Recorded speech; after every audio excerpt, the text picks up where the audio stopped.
What I do, it is the Ides of May, not nearly as significant or important or poetic. Extra pasty white appearance. It's probably a good thing that almost nobody watches the videos. I could see this guy definitely making a declaration about deep dish being the only pizza you can eat. I have mental unclarity. I feel foolish for saying this, but it even surprised me. Maybe it's not going to be funny to you. It's definitely funny to me. When you get a text from your drummer telling you that he has notes for you in your lyrics, you know, like all those stages of grief. Hey man, I've got notes for you in your lyrics, and I'm like, why? My stock answer is like, all right, well, then you do it. Whew, man, right?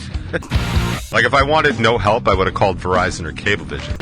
I know I think this is funnier than anybody else would think is funny. Hard Rock Lunchbox.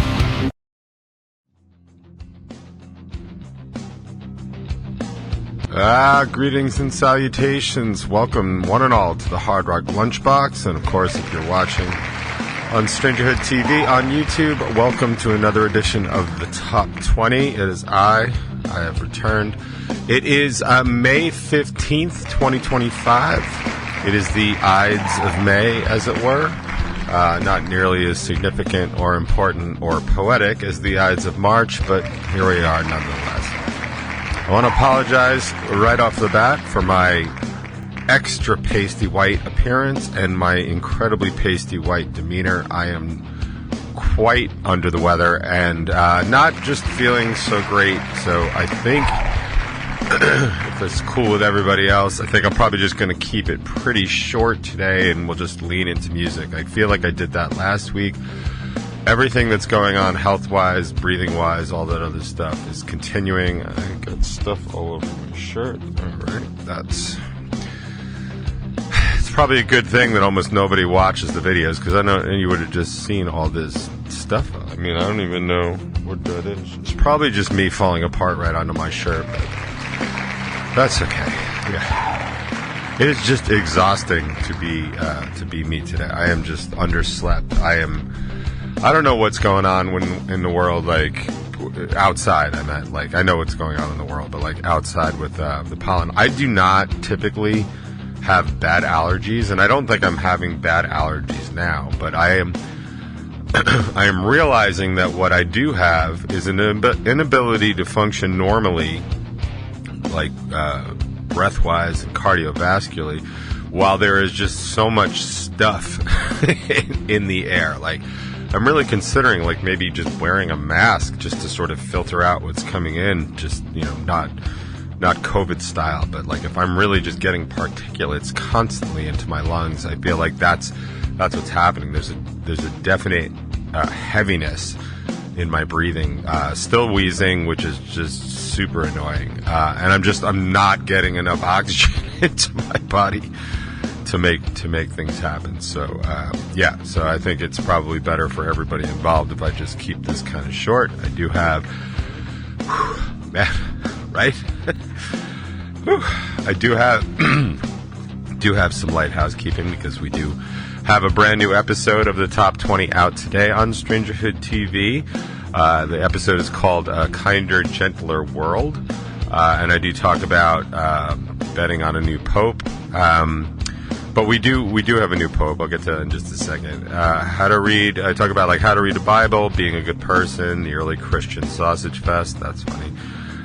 Some Asian confirmation. Yeah, you know, I couldn't even tell you if it's a good episode, honestly. It's probably more par for the course than anything else. I do think it was a little bit more serious than normal, but we did talk about, like, the Bible a little bit, which is probably unusual and not what you would expect from something called the Hard Rock Lunchbox, but yeah, here we are. We do have a new pope.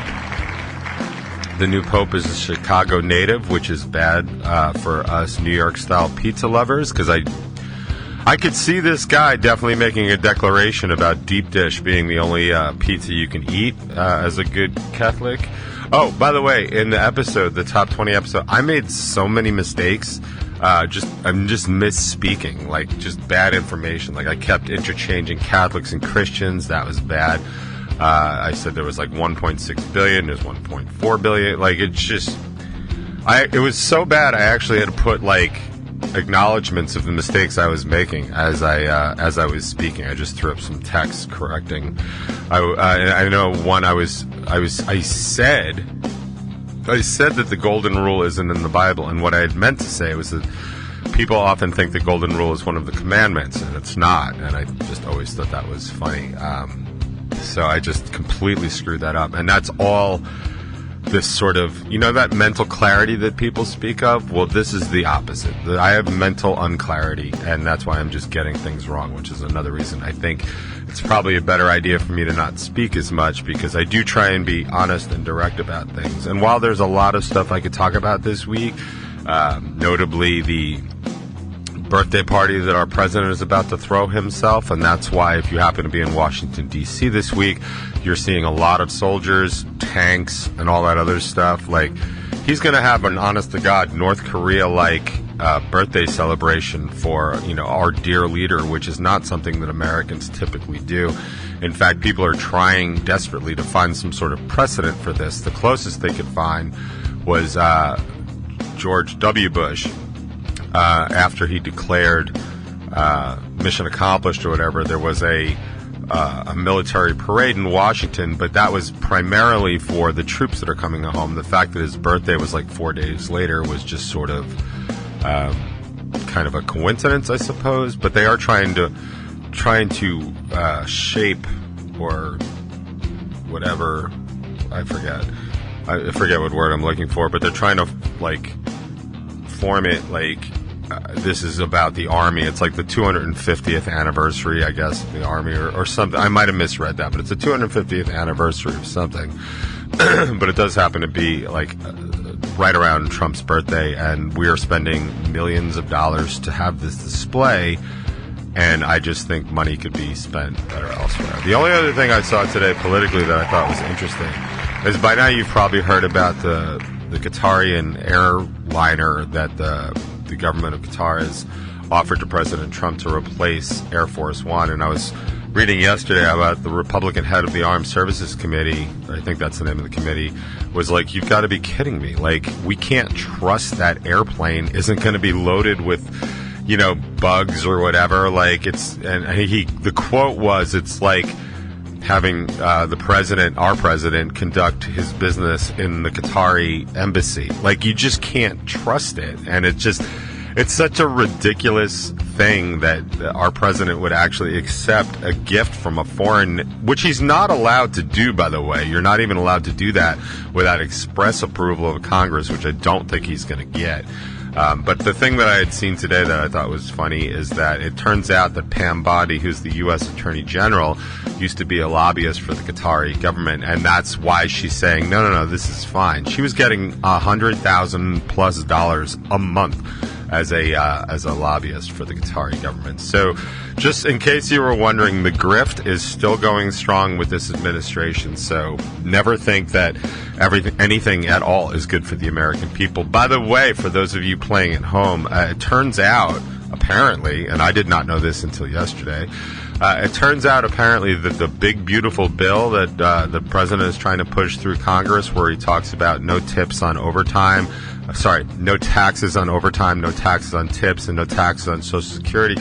All three of those things are not in the bill, by the way, which is, I will say, and I feel foolish for saying this, but it even surprised me because I thought that was a slam dunk to just put in there, but apparently they just, because it's such a minimal amount of money, even when he was offering it, like it was like pandering to people. Like, I get it, like, yeah, there shouldn't be taxes on tips, or you could argue about overtime. There shouldn't be taxes on Social Security, and there really isn't if you don't make enough money otherwise. Like, you really only get taxed on Social Security if you're making X amount of dollars from other things as well. So, but I thought that was an easy ask, but apparently in this bill, it's not in there. And they asked the guy who's responsible for, reading the bill and determining what the things are, and he's like, yeah, they're not in here, which I just thought was interesting. So if you're still thinking the president is going to get you no taxes on tips, apparently not this time, so sorry about that.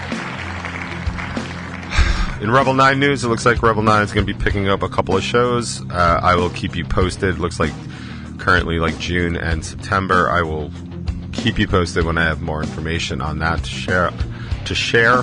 We'll have one of those. Looks like it'll be local, so if you're looking to see us locally, that'll be great. But in other Revel 9 news, we're now at the mastering stage, or about to be in the mastering stage of for It's Alright, which will be our next single, which should be out just before our next show, which is July 11th in West Babylon. So hopefully we can get that out. I want to have it out on the 27th. I'm honestly not 100% sure that that's going to happen because we're running very late in getting this song ready. I have worked on the artwork, so at least I have that ready to go. But anybody that's ever released music through streaming services knows that you have to do a lot of stuff well in advance. And considering I'm batting about a .01, which is the average, batting average for somebody like Aaron Judge in the postseason. Just kidding. Means that a lot of stuff could go wrong and it may not come out in time. But I'm going to do my best to get it. It'll come out at least around the show, but I do like to have it out at least a week before the show. But a week before our next show happens to be July 4th, which I don't think is a good time to release a song, but it might be when we have to. Anyway, that's not important. What I did want to tell you before I sign off for the morning is just sort of funny thing. Maybe it's not going to be funny to you. It's definitely funny to me. So the other night, we're at rehearsal, and it's just me and Noodle. And so when it's just me and Noodle, like, I can work on material that the other guys don't know because all I really need him to do is to kind of keep a beat and stuff, and it helps me kind of like flesh out stuff. But I had this song idea that I'd been working on. He's like, yeah, let's play it. So we were playing it. I had some rough lyrics for it, so I was just, singing what words I could remember and basically just, garbage, nonsense words for the rest just to keep the melody. But what was funny about it is that Noodle really liked this song specifically. And he picked up a couple of the lyrics that I was saying and listening to the recording afterwards. And I don't know how funny this is for anybody that's not a songwriter or particularly a lyricist. But when you get a text from your drummer telling you that he has notes for you in your lyrics, I mean, I don't know what the initial response is for everybody. I can tell you what mine was. Like, first, like all those stages of grief. Like, first it was denial and like all that other stuff. Like, I know he doesn't listen to the show, so I feel very comfortable saying it. But it was just, for me, like hey man, I've got notes for you on your lyrics, and I'm like, why? Why?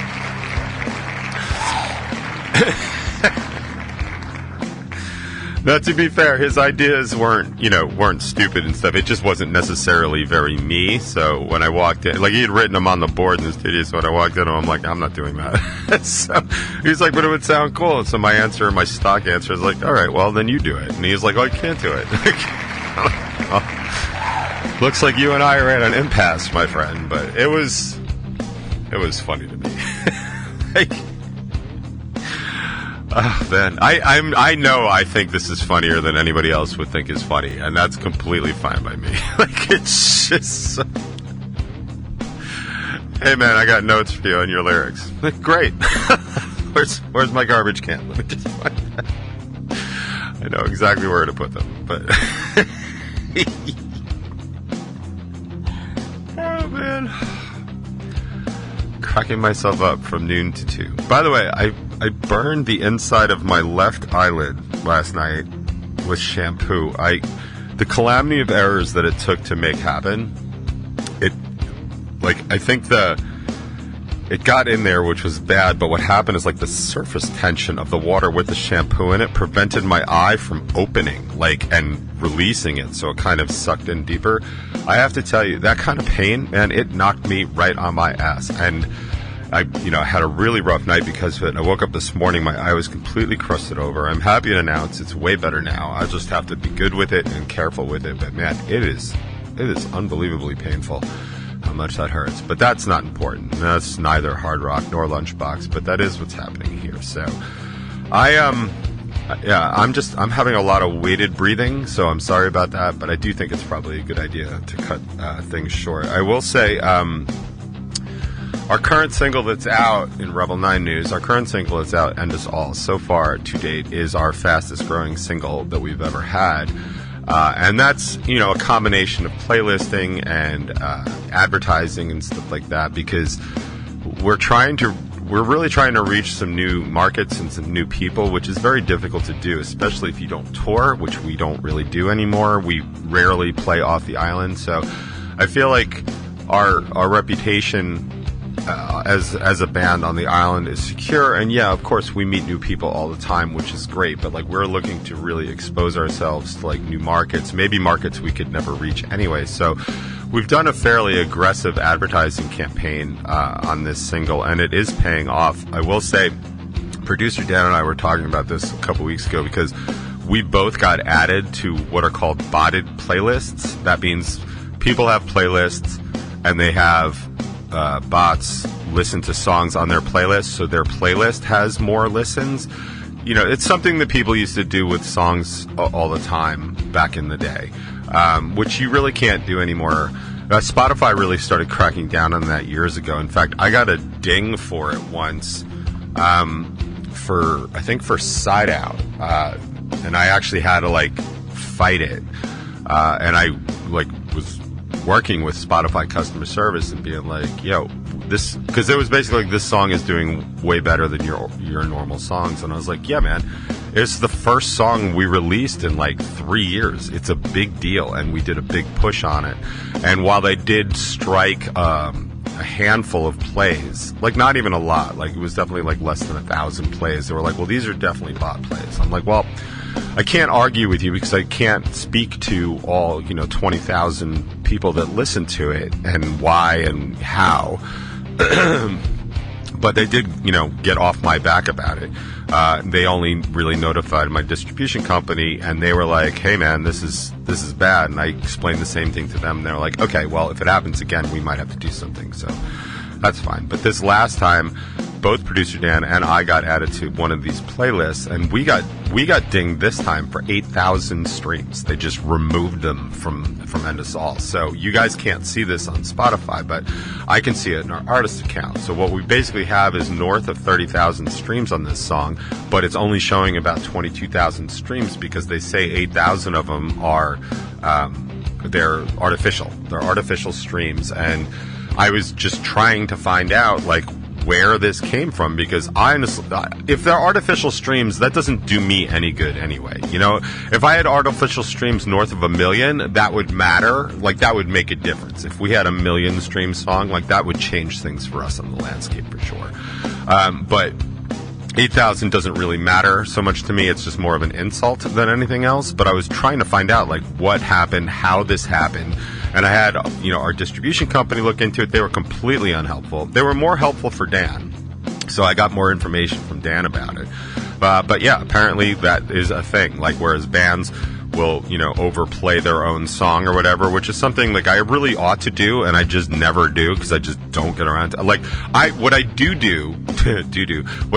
is I make sure I don't listen to any of our songs through my own personal stuff. If I'm going to listen to a song, I'm going to listen to it on Spotify, so at least we get the stream from it. But I mean, I listen to our songs just as much as any other, Rebel 9 listener would listen to it. But I know that Noodle, like, refuses to listen to our stuff on Spotify. He listens to it, like, on YouTube, or he listens to tracks that I've sent him. And I keep explaining to him, like, that doesn't do us any good. Like, it doesn't add anything, especially if you're going to listen to it, like, 50 times.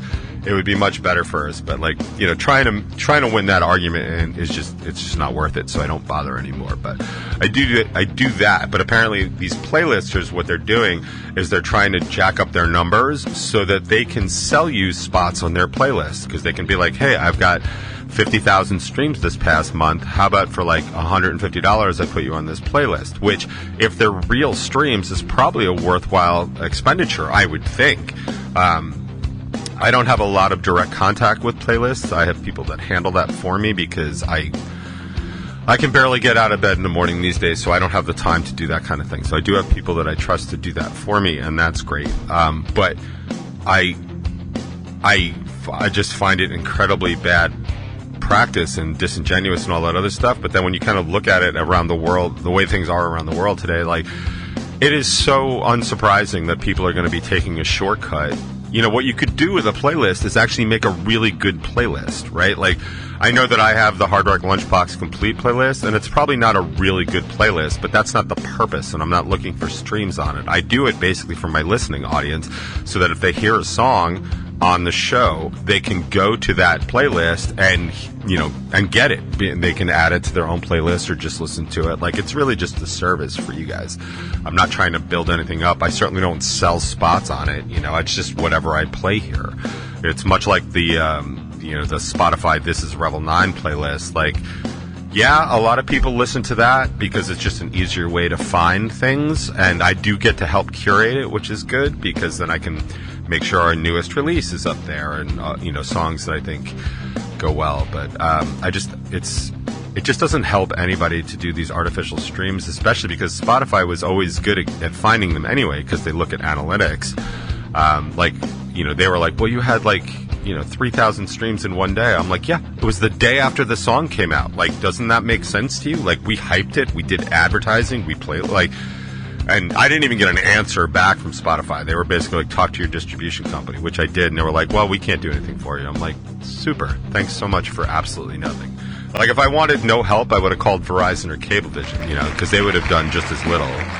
But if I learned anything over the past year and the past 5 and the past 10, is that we are just more and more and more just the product that people are just trying to take money from us in order for them to do whatever it is they're going to do. And nobody is interested in helping us, and nobody is going to come to rescue us from the situations that we're in. And it sucks, but it is the way it is. So, I talked too long. I wanted to stop talking, but yet I found it impossible to do so. So here, let's get started with some local music, and I'm going to start with a song I've just been rambling on about for the past 10 minutes, because why not? Might as well play a song and not get a stream for it, am I right? But I probably will get at least an eighth of a penny for it, and that's something.